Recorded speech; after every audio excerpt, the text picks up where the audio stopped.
कहानी शुरू होती है जहाँ बड़े बड़े मॉन्स्टर्स ने इस दुनिया पे हमला किया हुआ है। खतरनाक दिखने वाले ये मॉन्स्टर इंसानों का शिकार कर करके उन्हें मारने लगे, यहाँ तक कि इंसान इस दुनिया में खत्म ही हो गए। समझ नहीं आ रही कि आखिर ये मॉन्स्टर आए कहाँ से। किसी को लगता था कि ये उनके गुनाहों की सजा है, तो किसी को लगा कि शायद ये बिच्छू या जहरीले कीड़े के काटने से ही इंसानों के अंदर ऐसी इन्फेक्शन फैली कि इंसान मॉन्स्टर बन गए। सबकी सब कहानियाँ, कोई भी असल रीजन नहीं जानता था। खैर, यही एक टाउन में हमें एक सर्वाइवर पॉल को दिखाया जाता है, जो इस वक्त जब टाउन में ही अपनी जरूरत का सामान इकट्ठा कर रहा था, तभी अचानक सायरन्स बजना शुरू हो जाते हैं। वो अपनी जान बचाने के लिए भागता है। गलियों से गुजरते हुए चारों तरफ उसके खतरा ही खतरा था। मॉन्स्टर्स के हुर्राने की आवाजें और बम के हमले, शोर से ये दुनिया गूंज रही थी और आसमान पूरा काले धुएं से ढक चुका था। इधर पॉल खतरे के टलने का इंतजार करने के लिए एक खाली घर के अंदर चला जाता है, जहाँ बेचारे दो छोटे छोटे बच्चे रो रहे थे। पॉल ने इन्हें गोद ले लिया, जिसके बाद सालों का वक्त गुजरा और दिखाया गया कि पॉल ने जिन बच्चों को गोद लिया था, वक्त गुजरने के साथ साथ वो जवान हो गए। वो अब सप्लाई इकट्ठी करने के लिए भी पॉल की मदद करते थे, लेकिन रात होने से पहले पहले उन्हें घर के अंदर वापस आना पड़ता था, क्योंकि अभी तक इस दुनिया में रात के वक्त मॉन्स्टर्स खुलेआम घूमते थे। आज भी अपनी रूटीन के मुताबिक शाम होते ही पॉल का बेटा जोसेफ घर आया। उसने अपने डॉग को घर के अंदर किया और घर की सभी खिड़कियां दरवाजे बंद करने लगा, जबकि पॉल बाहर खड़ा थॉमस का वेट कर रहा है, जो हमेशा की तरह आज फिर लेट है। आते ही थॉमस अपनी सफाई देने लग जाता है। बाबा, आपको पता तो है मुझे फॉर्म में काम करना कितना पसंद है। वहाँ से निकलते निकलते देर हो ही जाती है।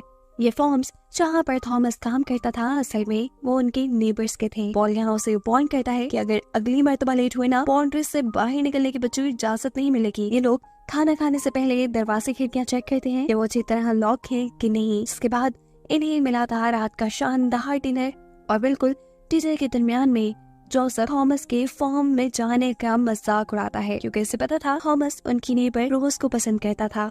बस जोसेफ का छेड़ना था कि उसे इतना गुस्सा आ गया कि दोनों में हाथापाई शुरू हो गई। और यहाँ गुस्से से सिर्फ यही कहता है, नीचे बैठ जाओ, तुम लोग इंसान हो, कोई जानवर नहीं। इतनी बुरी तरह से कौन लड़ता है।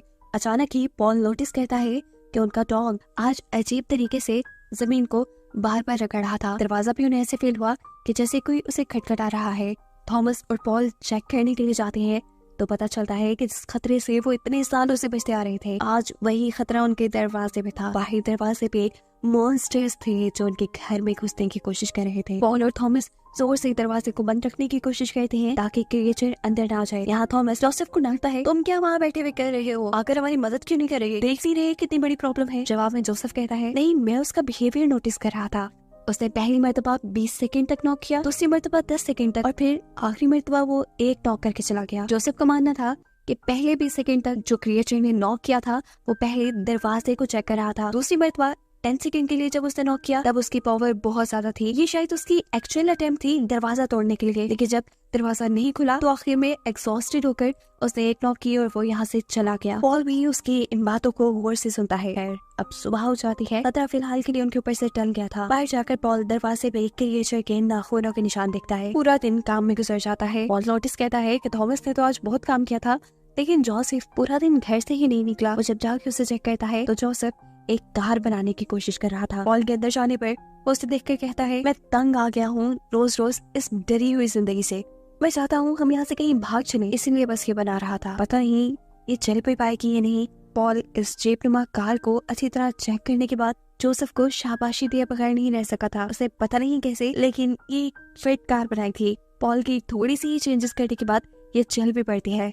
इसी खुशी में पॉल उन्हें ड्राइव सिखाने के लिए ले जाता है और इन दोनों को रिवर साइड पर ड्राइव करने के लिए भेज देता है। थॉमस को गुस्सा आ गया, क्योंकि उसने वादा किया था थॉमस को फॉर्म्स पे ले जाने का। पॉल कहता है, थॉमस आज ये काम ज्यादा जरूरी है। तो गुस्से वाला मुंह बनाते हुए थॉमस जोसेफ के साथ निकल तो जाता है, लेकिन उसका मूड तभी ठीक हो गया जब जोसेफ ने अपनी गाड़ी फॉर्म्स की तरफ मोड़ी। थॉमस खुशी खुशी फॉर्म्स के अंदर रुक जाता है और कहता है, तुम जाओ, तुमने जहाँ जाना है, बस वापस जाते हुए मुझे यहाँ से पिक करते जाना। दूसरी तरफ हम पॉल को देखते हैं जो अपने घर के दरवाजे पर मॉन्स्टर के पंजों के निशान दिख रहा था। एक नई लकड़ी से वो इन दरवाजों को ठीक करता है और फिर अपने ही साथ अच्छा वक्त गुजारने के लिए वाटरफॉल्स की तरफ चले जाता है, जहाँ उसे मिला एक मिस्टीरियस ब्लैक कलर का केव। दूसरी तरफ जोसेफ भी रिवर साइड पर आ चुका था। वो अपने आप को एक रस्सी के साथ बांधता है और यहाँ खाली पड़ी शिप के अंदर चला जाता है। उसे यहाँ से सप्लाईज इकट्ठी करनी थी। वो शिप को गौर से देखता है और एक कंपार्टमेंट के पास आकर जैसे ही वो वहाँ के कैबिन खोलता है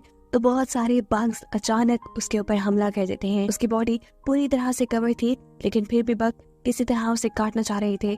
अपनी जान बचाने के लिए जोसेफ को यहाँ से निकलना ही पड़ा। थॉमस भी फॉर्म्स में काम करने में मसरूफ था, लेकिन काम तो सारा बहाना था। यहाँ काम करने के बाद वो अपनी दोस्त से मिलता है। ये लोग एक दरख्त के पास बैठकर अच्छा टाइम गुजारते हैं, जिस दरख्त के नीचे ये लोग बचपन से बैठते आ रहे थे। बातें करते करते ये लोग उदास हो जाते हैं, क्योंकि ये लोग भी अभी तक इस पहेली को नहीं सुलझा पाए थे कि आखिर इस दुनिया का ये हाल हुआ कैसे है। अब वो लोग देखते हैं कि शाम होने वाली है।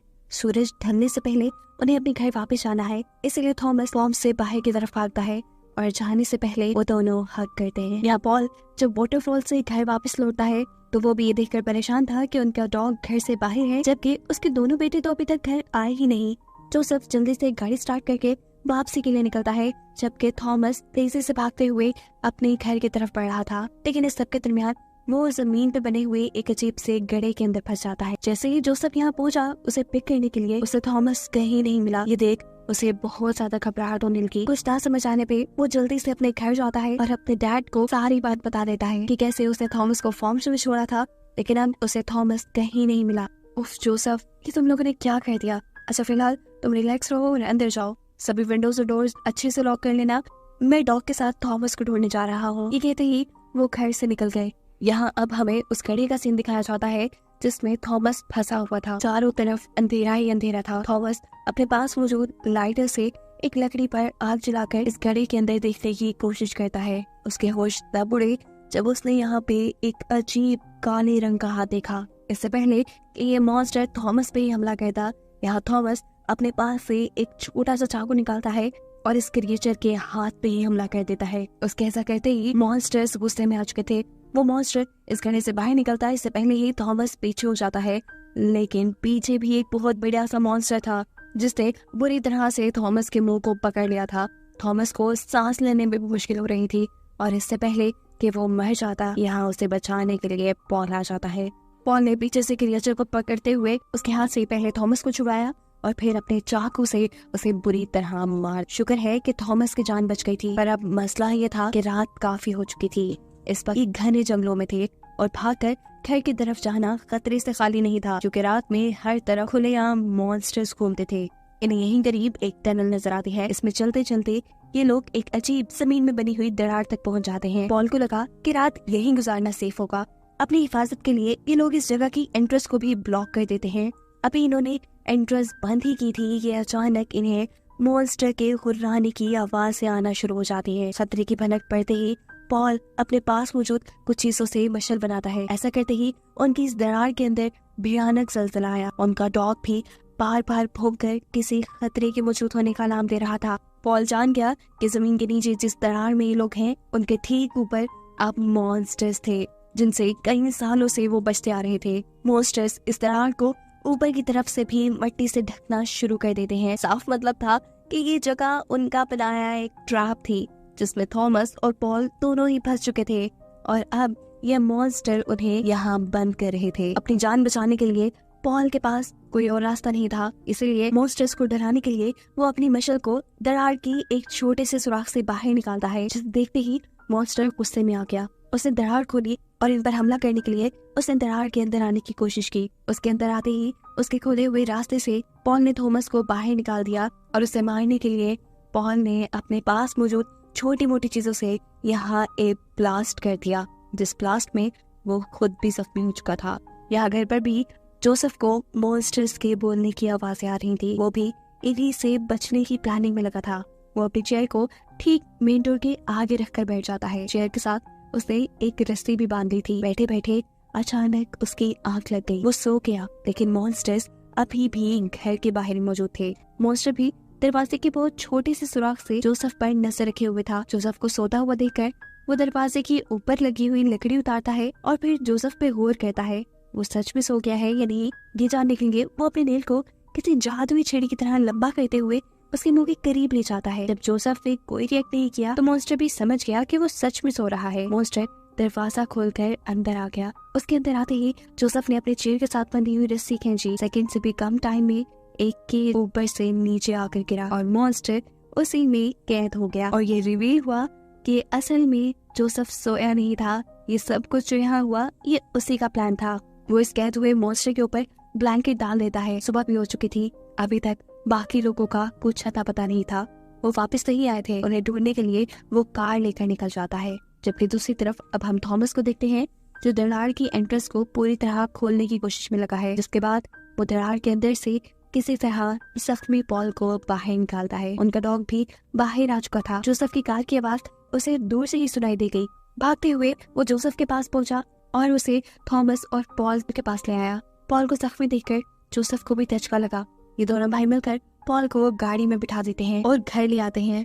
पॉल को इलाज की शदीद जरूरत थी। अभी वो लोग यही बातें कर रहे थे कि अचानक थॉमस की नजर यहाँ एक पिंजरे पे पड़ी।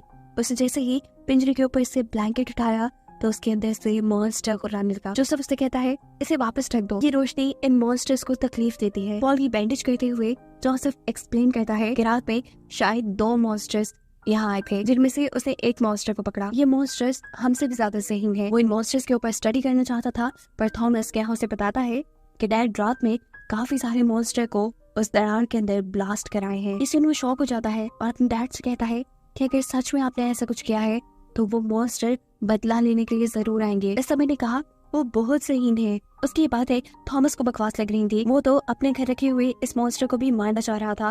वो जल्दी से उसका केज खोल देता है जबकि जोसेफ उसे मना करता रह गया था। डरते हुए ये मॉन्स्टर जाकर बेड के नीचे झुक गया। मॉन्स्टर को देखकर उनका डॉग बार बार भौंक रहा था। उसकी आवाज़ें सुनकर मॉन्स्टर का भी बिहेवियर एकदम से चेंज हुआ। ये डरने वाला मॉन्स्टर एकदम से ऐसा बहादुर हो गया जैसे कोई शेर और अब वो हमला करने के लिए थॉमस और जोसेफ की तरफ बढ़ा। इसके हमले से बचने के लिए जोसेफ ने उसे अपनी स्टिक से दूर रखने की कोशिश की और एक भी सेकंड ना जाया करते हुए थॉमस ने अपने एक्स से उसकी जिस्म से उसकी गर्दन ही अलग कर दी। फाइनली ये भी मर चुका था लेकिन जोसेफ उसके ऊपर स्टडी करना चाहता था, इसलिए वो मरे हुए इस मॉन्स्टर को ही उठाकर अपनी बेसमेंट में ले जाता है। उसने मॉन्स्टर को स्टडी करने के लिए बहुत ज्यादा कट्स लगाए लेकिन उसे अभी भी नहीं समझ आ रही थी कि आखिर मॉन्स्टर है कैसा। वो इंसानों की तरह है या किसी जानवर की तरह, उसे अभी तक कुछ समझ नहीं आई। यही सारे काम करते हुए उसके पास थॉमस आया। असल में वो चाहता था कि ये लोग पॉल को रोज के घर ले जाए। उनके पास क्योंकि बहुत सारे फॉर्म्स थे, एक अच्छा बेहतर घर था जिसके इर्द गिर्द बाड़ भी लगी थी। वो लोग वहाँ पर मॉन्स्टर्स से सेफ भी रहते और उन्हें वहाँ पर पॉल के लिए मेडिसिन भी मिल जाती। पर जोसेफ का ख्याल था कि उनके नेबर्स उनकी मदद नहीं करेंगे। लेकिन फिर थॉमस की जिद करने पे ये लोग पॉल को अपनी कार में बिठाते हैं और ले जाते हैं उनके घर, जहाँ बिल्कुल जोसेफ के कहने के मुताबिक उन्होंने इनकी मदद करने से इनकार कर दिया था, ये कहते हुए कि उनके पास ना तो ज्यादा मेडिसिन है और ना ही ज्यादा सप्लाईज कि ये लोग 3 लोगों को अपने घर रख पाए। घर के ओनर यानी रोज के डैड कहते हैं हाँ अगर थॉमस यहाँ रहना चाहे तो वो रह सकता है क्योंकि वो हर रोज फॉर्म्स में काम करने के लिए उनकी बहुत मदद किया करता था। उनकी ये बात सुनने के बाद जोसेफ वापस जाने के लिए उठ गया। थॉमस ने उसका पीछा किया लेकिन यहाँ पर वो बहुत ज्यादा गुस्से में था। गुस्से में वो थॉमस को उल्टी सीधी बातें कह जाता है कि तुम ही हो जो डैड को मौत के मुंह तक ले गए, चले जाओ यहाँ से। उसकी बातों से थॉमस को भी गुस्सा आ गया और यहाँ इन दोनों के दरमियान में एक मरतबा फिर हाथापाई शुरू हो गई। थॉमस जोसेफ को मार रहा था लेकिन फिर जब उसे रियलाइज हुआ कि वो गलत कर रहा है तो वो खुद ही से उठ खड़ा हुआ। जोसेफ उठा, वापस जाकर उसने अपनी कार चलाई और अपने बेहोश हुए डैड यानी पॉल को लेकर यहाँ से निकल गया, जबकि थॉमस यही रोज की फैमिली के पास ही रह गया। यहाँ थॉमस को खाने के लिए अच्छा खाना मिलता है और रोज उसे अपने रूम में ले जाती है। यहाँ जोसेफ जो पॉल को घर लेके आ रहा था, रास्ते में उसने नोटिस किया कि जानवर बहुत तेजी से भाग रहे थे। इसका मतलब था कि क्रिएचर्स जमीन के नीचे मूव कर रहे हैं। वो जैसे ही घर के पास आता है तो उसे अपने घर के करीब एक दरार नजर आई। वो समझ गया था कि ये दरार इन्हीं क्रिएचर्स उन्हीं मॉन्स्टर्स ने बनाई है। यानी उसकी सोच बिल्कुल ठीक थी। ये मॉन्स्टर्स बदला लेने के लिए यहाँ पे आए थे और अब उसे भी जंग के लिए तैयार रहना था। वो सबसे पहले पॉल को एक सेफ जगह पर ले जाता है और फिर अपने घर की ऊट पटांग चीजों को इकट्ठा करते हुए एक नया प्लान तैयार करना शुरू कर देता है। उसने घर के सभी खिड़की दरवाजे बंद करना शुरू किए और जब वो चल रहा था तो अचानक चलते हुए ही वो घर के अंदर ही जमीन में बने गड्ढे में धंस गया। जोसेफ समझ गया कि वो मॉन्स्टर्स पहले से ही इस गड्ढे के जरिए जमीन के नीचे से एक टनल बनाते हुए उनके घर पहुंच गए हैं। दूसरी तरफ रोज के घर हम देखते हैं कि थॉमस उनके किचन की तलाशी ले रहा था, जहाँ उसके पीछे रोज आ जाती है। वो यहाँ रोज को एक्सप्लेन करता है कि वो चोर नहीं है, बस वो अपने डैड के लिए परेशान है और उनके लिए मेडिसिन ढूंढ रहा है। उसकी परेशानी को देखते हुए रोज उसे मेडिसिन दे देती है। थॉमस उससे शुक्रिया करते हुए उसे गले लगाता है और यहाँ से बाहर निकल जाता है, ये वादा करते हुए कि वो वापस जरूर आएगा। उनकी ये सारी बातें रोज के एक सर्वेंट ने सुन ली थी। वो बाहर आते ही थॉमस के ऊपर गन तान देता है। वो उसे एक चोर कह रहा था, लेकिन थॉमस एक्सप्लेन करने की सबको कोशिश करता है कि नहीं, उसे ये मेडिसिन खुद रोज ने दी है, उसने कुछ चोरी नहीं किया। लेकिन यहाँ कोई भी उसकी बात सुनने को तैयार नहीं। ये लोग उसे यहाँ खड़े खड़े शूट भी कर सकते थे, लेकिन ये सभी सर्वेंट थॉमस को उठाकर अपने एक बार रूम में ले जाते हैं और वहाँ जाकर म्यूजिक ऑन कर देते हैं। वो थॉमस को जमीन से बांध चुके थे। एक आदमी दूर खड़े हुए उसके ऊपर बंदूक तान लेता है।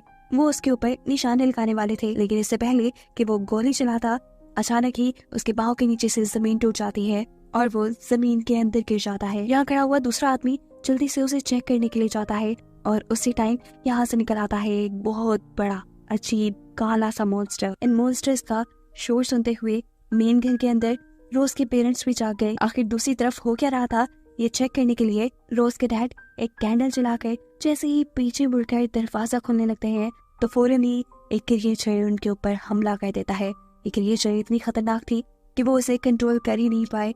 उनके हाथ में मौजूद कैंडल भी वहां गिर गई, जिससे पर्दे जल गए। इस रोशनी को देखते हुए मॉन्स्टर ने इस आदमी को छोड़ दिया और रोज की मॉम को पकड़ लिया। अपनी वाइफ को बचाने के लिए रोज के डैड इस मॉन्स्टर को पकड़कर पीछे की तरफ खींचते हैं और रोज की मॉम जल्दी से उठकर बाहर की तरफ भागती हैं रोज को ढूंढने के लिए। लेकिन इससे पहले कि ज्यादा दूर वो जा पाती, मॉन्स्टर उसे पकड़कर उसकी बॉडी में बुरी तरह स्टैब करते हुए उसे मार देता है। रोज को अपने रूम में ये आवाजें सुन रही थी।